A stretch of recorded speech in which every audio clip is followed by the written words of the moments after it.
Hi everyone, my name is Jeremy Keyes. I'm a PhD student at Cornell University, and I'm here to talk to you today about a hot topic in cancer research broadly known as immunotherapy. So back in 2015, at the age of 91, former President Jimmy Carter announced that following treatment for metastatic melanoma, he was now cancer-free. So due to Carter's celebrity status, many patients with similar conditions went to their doctors asking for what Jimmy Carter had. So first, it is worth exploring what did Jimmy Carter have, and what are the pros and cons of this treatment. So earlier I used the word immunotherapy, which of course is the combination of the words immune and therapy. What Carter was treated with is a drug which inhibits an immune checkpoint in order to fight cancer cells. So first, what is an immune checkpoint, and how do we use this knowledge to attack a tumor?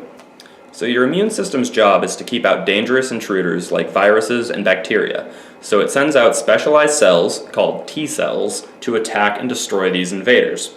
In fact, it is suspected that these T cells can actually recognize and eliminate most cancer cells before they get a chance to grow, multiply, and become tumors. However, your body also needs a system to prevent these T cells from attacking things that it shouldn't.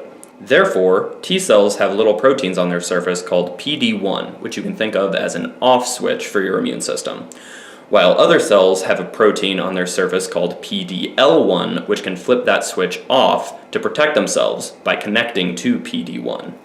So, for a quick review, the body can recruit T cells to attack invaders, but T cells can be shut off by other cells when they use PD-L1 to attach to PD-1 on the T cell surface. So in this way, people often think of the interactions between PD-1 and PD-L1 proteins as a checkpoint that put the brakes on the immune system so that it doesn't attack when it's not supposed to. As it turns out, many cancer cells have learned to trick the immune system by overproducing PD-L1 in order to shut off immune cells, pretending that they are cells that are supposed to be there in the first place. In order to target this mechanism, scientists decided to try and stop these two proteins from ever interacting so that cancer cells can't shut off the T cells. So broadly, this led to the development of two different kinds of drugs: PD-1 inhibitors, such as nivolumab and pembrolizumab, which cover up the off switch, and PD-L1 inhibitors such as atezolizumab, which can stop the cancer cells from grabbing onto this off switch and shutting it off.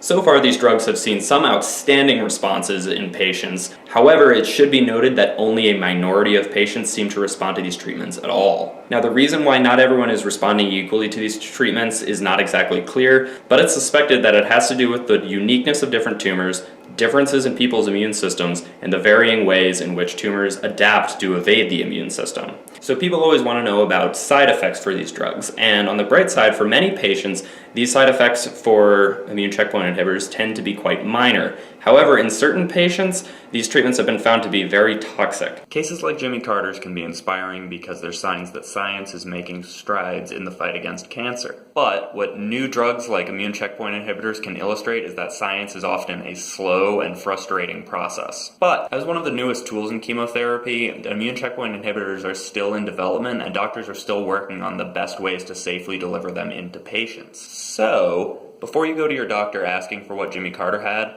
remember that there might be something even stronger and more effective right on the horizon. Thanks for listening.